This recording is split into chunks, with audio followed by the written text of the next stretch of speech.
చామల కిరణ్ కుమార్ రెడ్డి గారు ఎంపీ గారు ఈయనకి ఏదో డౌట్ ఉందంట, ఒక్కసారి చూడండి.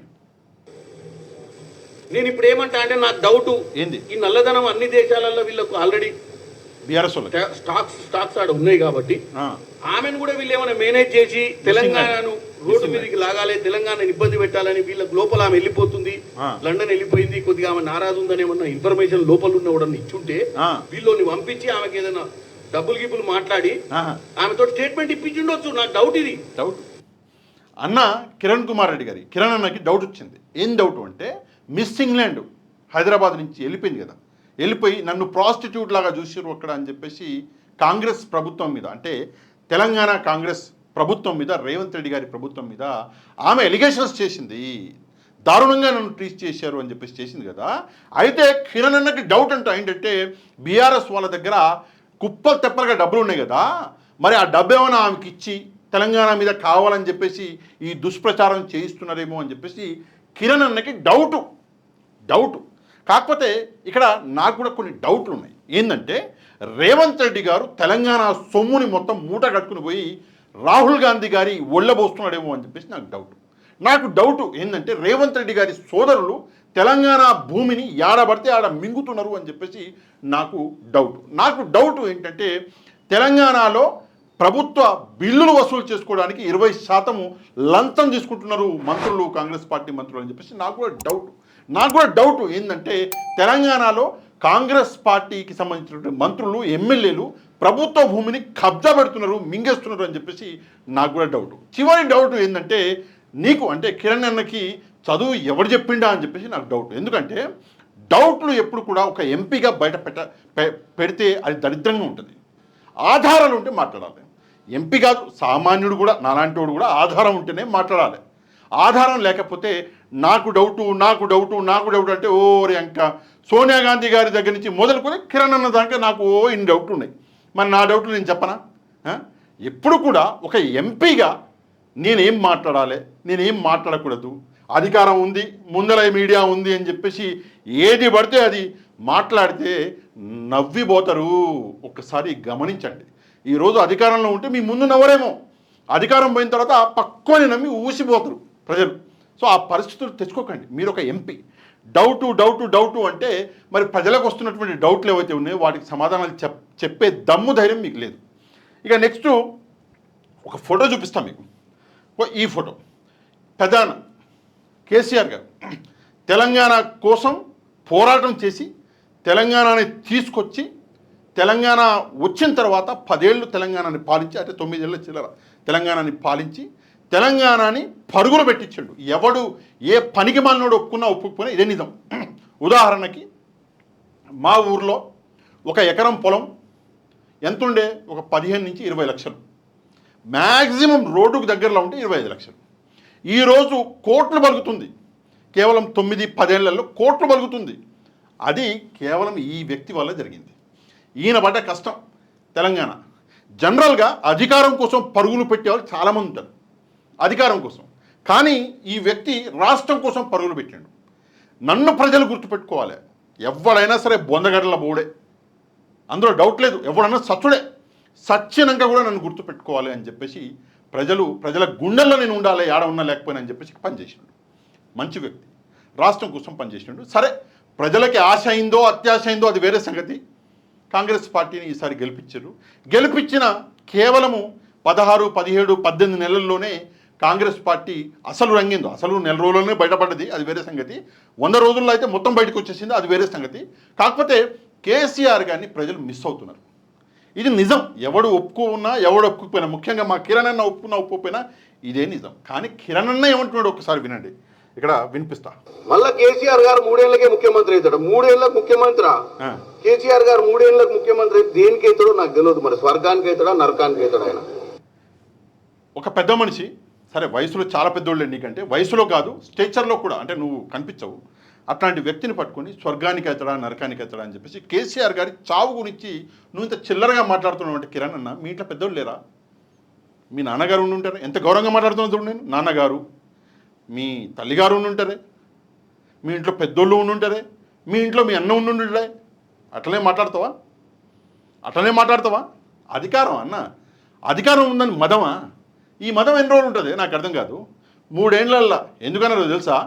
2028లో ఎలక్షన్లు వస్తాయి, 25లో ఉన్నాం మనం. 3 ఏళ్లలో ఎలక్షన్లు తెలంగాణలో. మళ్ళీ కాంగ్రెస్ పార్టీ గరుకో జావు అనాలి మళ్ళీ. ఆ పరిస్థితులు ఉన్నాయి. అందుకే మాట తడబడుతుంది నీకు కూడా. నిజం నీకు కూడా తెలుసు, ఏం జరగబోతుంది అన్న నిజం నీకు తెలుసు కాబట్టి మాట తడబడుతుంది. కేసీఆర్ గారిని పట్టుకుని స్వర్గం నరకం అందరు వెళ్ళాలి. ఎవడీడ ఉండిపోనికి వచ్చిండు, నేను కూడా పోవాలి, నువ్వు కూడా పోవాలి. నువ్వేమైనా ఇక్కడ జెండా బాతుకుని ఉంటావా?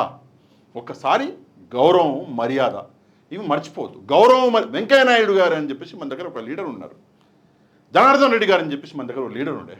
ఎంత గౌరవమే. ఎప్పుడన్నా వాళ్ళు చిల్లర మాటలు మాట్లాడగా విన్నవా? కానీ వాళ్ళు ఏ లెవెల్కి వెళ్ళి రాజకీయాలలో చూసినావా? మనం ఎప్పుడు ఇట్లా ఇట్లా పైకెత్తి ఇట్లా కింద పడొద్దే. ఎప్పుడు మెల్లమెల్లగా పైకి వెళ్ళాలి, గౌరవాన్ని ఉంచుకోవాలి. ఏదో 4 చిల్లర మాటలు మాట్లాడితే ముఖ్యమంత్రి శబాష్ అంటున్నాడు రేవంత్ రెడ్డి అని చెప్పేసి మళ్ళీ నువ్వు ఇట్లా మాట్లాడుకుంటూ పోతే రాజకీయ భవిష్యత్తు ఉంటుందా? అదే నాకు అర్థం కాదు. సరే, నాకు ఇంకో డౌట్ పుడుతుంది ఇప్పుడు ఏంటంటే, మీరందరూ కలిసి రాహుల్ గాంధీ పడవ ముంచేటట్టున్నారు, ప్రధానమంత్రి అవుతానని చెప్పేసి ఆయన తిరుగుతా అంటే మీరందరూ కలిసి పాపం మరి ఆయన ఆడికి తోలుతారో అది మీరే చెప్పాలి. వినండి. వీళ్ళే ముందు 3 ఏళ్ళకి ఆయనే ముఖ్యమంత్రి అవుతాడు అంటాడు, 100 సీట్లు వస్తాయి. ఒక ఆయన అంటాడు బావా ఈయన అమెరికాలో వెళ్ళి మళ్ళా డాడీ వస్తాడు డోంట్ వరీ అంటాడు. ఇక్కడ డాడీ వస్తాడా రాడా డోంట్ వరీ నీవుగా చెప్పేది.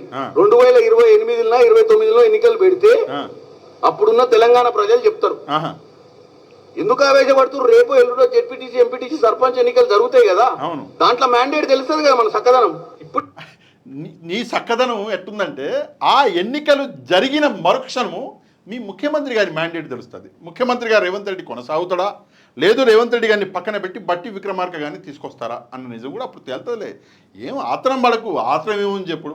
4 రోజుల పదవి ముందుగానే అన్ని అరేంజ్మెంట్లు అయినాయి అని చెప్పేసి చాలామంది మేధావులు చెప్తూనే ఉన్నారు. సగం నువ్వు ఉంటావు, సగం బట్టి గారు ఉంటారని చెప్పేసి. సరే, ఇక టైం అయిపోవచ్చింది, తొందరగా బయటపడాలి. ఇప్పుడు ఈ లోకల్ బాడీ ఎలక్షన్స్ కాగానే తీసుకెళ్ళి పక్కన పడేస్తారు రేవంత్ రెడ్డి. అది కూడా జరగవచ్చు కదా, ఇది కూడా ఉంది కదా ఆస్కారం. దాని గురించి మాట్లాడు. నెక్స్ట్ 100 సీట్లు వస్తాయని చెప్పేసి వస్తేనే సరే, నీ కర్మగాలి వచ్చినాయి అనుకో, ఏం చేస్తావు అప్పుడు? రాష్ట్రం దేశం వదిలేసి పారిపోతావా ఎట్లా? ఒకసారి దాని గురించి కూడా సమాధానం చెప్పు. ఇప్పుడే తొడలు కొట్టుకొని అమెరికాలో పోయి అక్కడ జనాన్ని చూసి ఆ నుంచి ఈ నుంచి దోసుకుపోయిన పైసలు, కమిషన్ల ద్వారా దండుకున్న పైసలతో మొబిలైజేషన్ చేసి 25 మంది ఎమ్మెల్యేలను పంపించి రాష్ట్రానికి కొన్ని పంపించి అమెరికాలో కూడా మీకున్న నల్లధనాన్ని వినియోగించి మీటింగులు పెట్టినంత మాత్రాన అక్కడ చూసిన జనాన్ని చూసి నీ ఉత్సాహంలో నువ్వు అప్పుడే అధికారంలో కూర్చో మళ్ళీ మా డాడీ వస్తాడు మళ్ళీ చూస్తాడు అని చెప్పుడు అనేది. జనాలను చూసి ఉత్సాహంగా కేటీఆర్ గారు అమెరికాలో మాట్లాడుతున్నాడు. నువ్వు కూర్చున్న ఆ స్పాట్ ఏదైతే ఉందో గాంధీ భవన్ ముందల నీ రూమ్లో కూర్చొని ఉంటే ఒక 20 మందో 10 మందో కూర్చుంటే వాళ్ళని చూసి నువ్వు అంత రెచ్చిపోతుంటే అక్కడ వేలాది మందిని చూసి మన కేటీఆర్ గారు ఒక మాట అనడంలో తప్పే ఉంది. 2 రోజులు దోసుకున్నారు అన్న కిరణ్ అన్న. అసలు ఉమ్మడి ఆంధ్రప్రదేశ్లో కూడా, తెలంగాణ చరిత్ర కాదు, ఉమ్మడి ఆంధ్రప్రదేశ్లో కూడా చరిత్రలో ఎప్పుడు జరగలేదు. సెక్రటరియట్కి డైరెక్ట్గా వచ్చి కాంట్రాక్టర్లు 20% అడుగుతున్నారు అని చెప్పేసి ఒక మంత్రి డోర్ ముందర నిలబడ్డారు. సిగ్గున్నదా మాట్లాడనీకన్నా? ఒక్కసారి దయచేసి మా కిరణ్ అన్న మాట్లాడాలి ఈ విషయం మీద. మాట్లాడతావా? మాట్లాడలేవు, నీకు ధైర్యం లేదు. దోసుకున్నారు ఏందంటే గుడ్డ కాల్చి మీదేయాలి. అదే పని మనకి వేరే పని పాడుండదు. ఏది నేషనల్ ఇష్యూస్ గురించి నువ్వు ఎంపీవి కదా, మెంబర్ ఆఫ్ పార్లమెంట్ కదా, మరి నువ్వు యాజ్ ఎంపీగా ఇన్ని రోజుల్లో నువ్వు కట్టకట్టింది ఏముంది ఒకసారి చెప్పు. నువ్వు చేసింది ఏముంది రాష్ట్రానికి ఒకసారి చెప్పు. ఏమేమి ఇష్యూస్ తీసుకెళ్ళి పార్లమెంట్లో లేవనెత్తినావు చెప్పు. అవన్నీ అక్కడ మాట్లాడవు. ఇక్కడికి వచ్చేసి చల్లగా ఇందాక చెప్పాను కదా, గుడ్డ ఇట్లా కాల్సి మీదేసుడు. ఎవరినైనా చూస్తే ఖాళీ బూడిదైపోతావు నువ్వు. నాకు అర్థం కావట్లేదు. ఈరోజు కేటీఆర్ గారు అమెరికాకి పోయి ఇక్కడ మాట్లాడుతుంటే నీ కళ్ళల్లో ఆ భయం ఇక్కడ కనిపిస్తుంది. అది కదనే మరి మగతనం అంటే. నెక్స్ట్ పిచ్చి మాటలు పిచ్చి లెక్కలు. కేసీఆర్ పాలన తెలంగాణ ఆర్థికంగా ఎంతో అభివృద్ధి చెందిందంట. కేసీఆర్ పాలనలో ఆర్థికంగా అభివృద్ధి చెందిందా లేదా అని చెప్పేసి నేను ఆ విషయాలు ప్రజలందరికీ తెలుసులే. కానీ నేను నీకు ఉదాహరణ ఒక విషయం చెప్పిన మొన్ననే, ఇందాకే చెప్పిన. ఏమని అంటే, మా ఊర్లో కోట్లు బలుగుతుంది 1 ఎకరం. అది డెవలప్మెంట్ కాదా?